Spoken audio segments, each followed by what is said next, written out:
जय हिंद। आप सभी का स्वागत है ज्ञान गंगा 247 स्टडी प्लेटफॉर्म में। राष्ट्र हित में शिक्षा। This is Mithilesh Kushwaha from ज्ञान गंगा 247 में।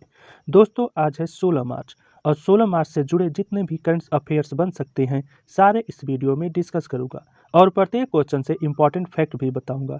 तो आप पूरा वीडियो बड़े ध्यान से देखें और सुनें तथा लास्ट में आपसे 2 प्रश्न भी पूछूंगा जिसका आंसर आपको कमेंट्स बॉक्स में बताना होगा। दोस्तों, आपको बता दूं कि यह वीडियो 10 से 15 मिनट की होती है और मेरा मोटो है सीमित समय में बेहतर कंटेंट प्रोवाइड कराना जो परीक्षा की दृष्टि से महत्वपूर्ण हो। तो चलिए शुरू करते हैं आज का इम्पोर्टेंट विचार से। दोस्तों, कहा जाता है जिस इंसान ने कभी गलती नहीं की उसने कभी नए करने की कोशिश नहीं की। दोस्तों, ये बात सत्य है कि कभी कभी ज़िंदगी में सीखने के लिए कुछ उल्टी सीधी गलतियां हो जाती है जो हमें जीवन के नए अनुभव और नई चीज़ें सीखने की मदद करती है। तो चलिए शुरू करते हैं आज के पहले प्रश्न से। आज का पहला प्रश्न है, हाल ही में चक्रवात फ्रेडी से कौन सा देश प्रभावित हुआ है? तो अभी आए चक्रवात फ्रेडी से मलावी, अफ्रीका द्वीप प्रभावित हुआ है। दोस्तों, चक्रवात ग्रेबियल किस देश से संबंधित है? तो यह चक्रवात ग्रेबियल न्यूजीलैंड से संबंधित है। चक्रवात मैडस कहाँ आया और कौन सा देश प्रभावित हुआ? तो यह भारत के तमिलनाडु और पुडुचेरी को प्रभावित किया। बम चक्रवात किस देश से संबंधित है? तो बम चक्रवात यूएस और कनाडा से संबंधित है। अब बढ़ते हैं अगले प्रश्न की तरफ। आपका अगला प्रश्न है, हाल ही में चीन का मुकाबला करने के लिए परमाणु पनडुब्बी साझेदारी आकस योजना किसके द्वारा प्रारंभ की गई थी? तो हाल ही में चीन का मुकाबला करने के लिए परमाणु पनडुब्बी साझेदारी आकस योजना अमेरिका, ब्रिटेन और ऑस्ट्रेलिया के द्वारा प्रारंभ की गई है। आइए अन्य फैक्ट्स को देखते हैं। दोस्तों, बिंडसर फ्रेमवर्क किन देशों के मध्य हुआ? तो बिंडसर फ्रेमवर्क यूरोपियन यूनियन और यूके के बीच हुआ। संघाई सहयोग संगठन एससीओ के तहत पहला पारंपरिक चिकित्सा वैश्विक सम्मेलन कहाँ हुआ? तो यह गुवाहाटी में हुआ था। पहली उच्च समुद्री संधि किसके द्वारा की गई? तो यह यूएनओ के द्वारा। International Big Cat Alliance IBCA की घोषणा किस देश ने की? तो यह भारत ने की थी। अब चलते हैं अगले प्रश्न की तरफ। आपका अगला प्रश्न है, हाल ही में सबसे कम विकसित देश LDC पर 5वां संयुक्त राष्ट्र सम्मेलन का आयोजन कहाँ किया गया? तो अभी हाल ही में कम विकसित देश LCD पर 5वां संयुक्त सम्मेलन का आयोजन दोहा, कतर में आयोजित किया गया है। दोस्तों, LDC का मतलब होता है लीस्ट डेवलपमेंट कंट्री, कम विकसित देश। इनमें कुल 46 देश शामिल होते हैं। दोस्तों, इस सम्मेलन का आदर्श वाक्य संभावना से समृद्धि तक। भारत ने सर्वाधिक महिला शांति रक्षकों का दल पहली बार कहाँ तैनात किया है? तो यह सूडान देश में तैनात किया गया है। Voice of global south summit का आयोजन किस देश ने किया? तो voice of global south summit का आयोजन भारत ने किया। दोस्तों, 17वें प्रवासी भारतीय दिवस सम्मेलन का आयोजन कहाँ किया गया? तो यह इंदौर, मध्य प्रदेश में किया गया। आपको इन प्रश्न से इतनी जानकारी मिल जाएगी। अगला प्रश्न देखते हैं। अगला प्रश्न है, हाल ही में भारत ने ऑस्ट्रेलिया को 2-1 से हराकर बॉर्डर गावस्कर ट्रॉफी 2022-23 जीती है। यह ट्रॉफी पहली बार कब आयोजित की गई थी? तो दोस्तों, बॉर्डर गावस्कर ट्रॉफी का आयोजक पहली बार 1996 में शुरू हुई थी। दोस्तों, आइए अन्य फैक्ट्स को देखते हैं। 2 अंतर्राष्ट्रीय टीमों से खेलने का रिकॉर्ड बनाने वाली दुनिया के दूसरे बल्लेबाज कौन है? तो ये बने हैं गैरी बेलेंस। महिला T20 वर्ल्ड कप के 8वें संस्करण की विजेता टीम कौन सी है? तो ये बनी है ऑस्ट्रेलिया। टेस्ट क्रिकेट में सबसे कम मैचों में सर्वाधिक विकेट लेने वाले दुनिया के दूसरा खिलाड़ी कौन बन गया है?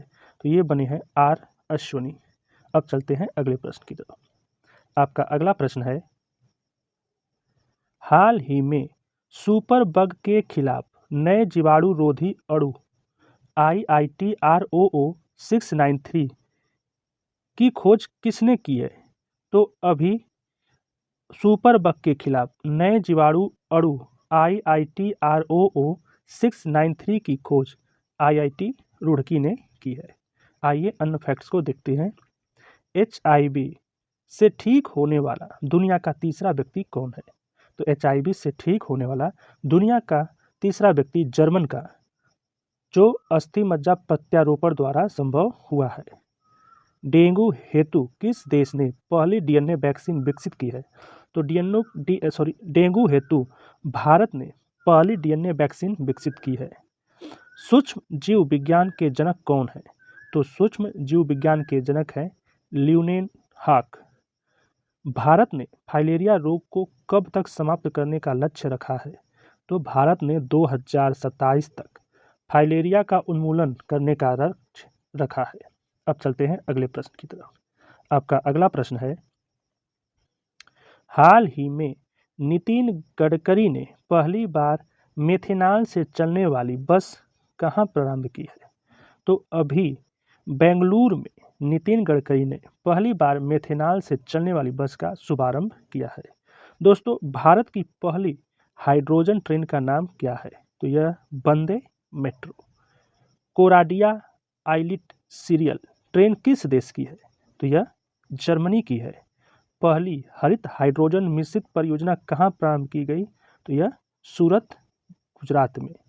अब चलते हैं अगले प्रश्न की तरफ। आपका अगला प्रश्न है, एशिया का सबसे बड़ा ट्यूलिप गार्डन कहाँ स्थित है? तो एशिया का सबसे बड़ा ट्यूलिप गार्डन जम्मू कश्मीर, भारत में स्थित है। दोस्तों, डल झील और जबरवन पहाड़ियों के बीच स्थित इंदिरा गांधी ट्यूलिप गार्डन अगले हफ्ते पर्यटकों का स्वागत करने के लिए तैयार है, क्योंकि एशिया के इस सबसे बड़े ट्यूलिप गार्डन में रंग बिरंगे फूल खिल चुके हैं। तो अब चलते हैं आपके अगले प्रश्न की तरफ। आपका अगला प्रश्न है, दुनिया का सबसे बड़ा स्टॉक मार्केट एजुकेशन कॉन्क्लेव की मेजबानी किस शहर में की गई? तो दुनिया का सबसे बड़ा स्टॉक मार्केट एजुकेशन कॉन्क्लेव की मेजबानी नई दिल्ली, भारत में आयोजित की गई। दोस्तों, ACI की रिपोर्ट के अनुसार एशिया का सबसे स्वच्छ एयरपोर्ट कौन सा है? तो यह बना है दिल्ली अंतर्राष्ट्रीय हवाई अड्डा। एशिया की बात हो रही है, पूरे विश्व की नहीं। ITB बर्लिन 2023 कहाँ आयोजित हुआ? तो यह बर्लिन, जर्मनी में आयोजित की गई। नेक्स्ट क्वेश्चन आपका है, चौथी एशियाई खो खो चैंपियनशिप 2023 का आयोजन कहाँ किया जाएगा? तो चौथी एशियाई खो खो चैंपियनशिप 2023 का आयोजन असम में किया जाएगा। दोस्तों, 20 से 24 मार्च तक इसका आयोजन होना है। इसमें कुल 12 देश भाग लेंगे। राज्य खेल पुरस्कार एवं सम्मान योजना किसने प्रारंभ की थी? तो यह बिहार राज्य ने। 38वें राष्ट्रीय खेल 2024 का आयोजन कहाँ किया जाएगा? तो यह उत्तराखंड में। रणजी ट्रॉफी इतिहास का दूसरा सर्वाधिक स्कोर किसने बनाया? तो यह पृथ्वीराज ने बनाया। नेक्स्ट क्वेश्चन देखते हैं। आपका अगला क्वेश्चन है, ISSF शॉटगन विश्व कप 2023 में पृथ्वीराज तोड़ाईमन ने कौन सा पदक जीता? तो ISSF शॉटगन विश्व कप 2023 में पृथ्वीराज तोड़ाईमन ने कांस्य पदक जीता है। दोस्तों, ट्रैप शूटर पृथ्वीराज तोड़ीमन ने 11 मार्च को दोहा, कतर में ISSF शॉटगन विश्व कप 2023 में कांस्य पदक जीता। कतर की राजधानी में लुसैल शूटिंग कॉम्प्लेक्स में चल रहे ISSF विश्व कप में यह भारत का पहला पदक था। पृथ्वीराज तोड़ीमान ने सेमीफाइनल में 22-25 के स्कोर के साथ शीर्ष पर रहते हुए पदक मैच में जगह बनाई। अब बढ़ते हैं अगले प्रश्न की तरफ। आपका अगला प्रश्न है, नदियों के लिए अंतर्राष्ट्रीय कार्य दिवस कब मनाया जाता है? तो नदियों के लिए अंतर्राष्ट्रीय कार्य दिवस 14 मार्च को मनाया जाता है। दोस्तों, पृथ्वी ग्रह पर नदी प्रणाली के महत्व के बारे में जागरूकता को बढ़ावा देने के लिए प्रत्येक वर्ष 14 मार्च को नदियों के लिए अंतर्राष्ट्रीय कार्य दिवस मनाया जाता है। नदियों के लिए कार्य का पहला अंतर्राष्ट्रीय दिवस मार्च 1997 को मनाया गया था। नेक्स्ट क्वेश्चन देखते हैं। आपका अगला प्रश्न है, वंदे भारत एक्सप्रेस ट्रेन चलाने वाली पहली महिला कौन है? तो दोस्तों, वंदे भारत एक्सप्रेस ट्रेन चलाने वाली पहली महिला सुरेखा यादव बनी है। दोस्तों, एशिया की पहली महिला लोको पायलट सुरेखा यादव नई शुरू की गई semi high speed Vande Bharat express train चलाने वाली पहली महिला बन गई हैं। उन्होंने मुंबई पुणे सोलापुर रूट पर वंदे भारत एक्सप्रेस चलाने का मौका मिला, तो आप इन्हें भी याद रखेंगे। नेक्स्ट क्वेश्चन आपका है,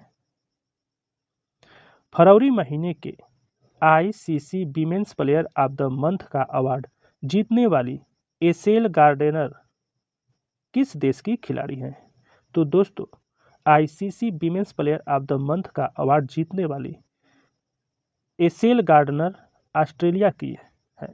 अब बढ़ते हैं अगले प्रश्न की तरफ। आपका अगला प्रश्न है, भारतीय सार्वजनिक क्षेत्र के उपक्रम सतलुज जल विद्युत निगम का स्वतंत्र निदेशक किसे नियुक्त किया गया है? तो अभी भारतीय सार्वजनिक क्षेत्र के उपक्रम सतलुज जल विद्युत निगम का स्वतंत्र निदेशक शशिकांत जगन्नाथ बानी को किया गया है। अब बढ़ते हैं आपका कल के प्रश्न का उत्तर देखते हैं। कल का प्रश्न पूछा गया था, अमेरिकी स्पेस एजेंसी नासा ने किसे अपना साइंस शिप नियुक्त किया है? तो आपका जवाब होगा निकोलस फॉक्स को अमेरिकी स्पेस एजेंसी नासा ने अपना साइंस शिप नियुक्त किया है। कल का दूसरा प्रश्न था, पीआईबी के नए प्रधान महानिदेशक के रूप में किसने पदभार ग्रहण किया है? तो अभी राजेश मल्होत्रा ने पीआईबी के नए प्रधान महानिदेशक के रूप में पदभार ग्रहण किया है। अब आज का प्रश्न आपके लिए। आज का पहला प्रश्न है, शंघाई सहयोग संगठन एससीओ पर्यटन मंत्री की बैठक भारत के किस शहर में आयोजित की जाएगी? आपके ऑप्शन है वाराणसी, कानपुर, गुवाहाटी या लखनऊ। आज का दूसरा प्रश्न है, एक्सरसाइज ला पेरोस के तीसरे संस्करण का आयोजन किसके द्वारा किया जा रहा है? आपके ऑप्शन है फ्रांस, जर्मनी, ब्राजील, केन्या। दोस्तों, आप इन प्रश्नों का उत्तर कमेंट्स बॉक्स में दे सकते हैं। तो दोस्तों, यह था हमारा आज का करंट अफेयर्स की वीडियो आपको कैसा लगा प्लीज़ कमेंट्स करके ज़रूर बताइए। और अभी तक आपने मेरे चैनल को सब्सक्राइब नहीं किया है तो इसे सब्सक्राइब जरूर कर लें और साथ में ही बेल आइकन को प्रेस कर दें ताकि आपको नए वीडियो का नोटिफिकेशन मिलता रहे। आपको इस चैनल से निश्चित मदद मिलता रहेगा। ज्ञान Ganga 247 always with you. Thanks for supporting and watching video. जय हिंद।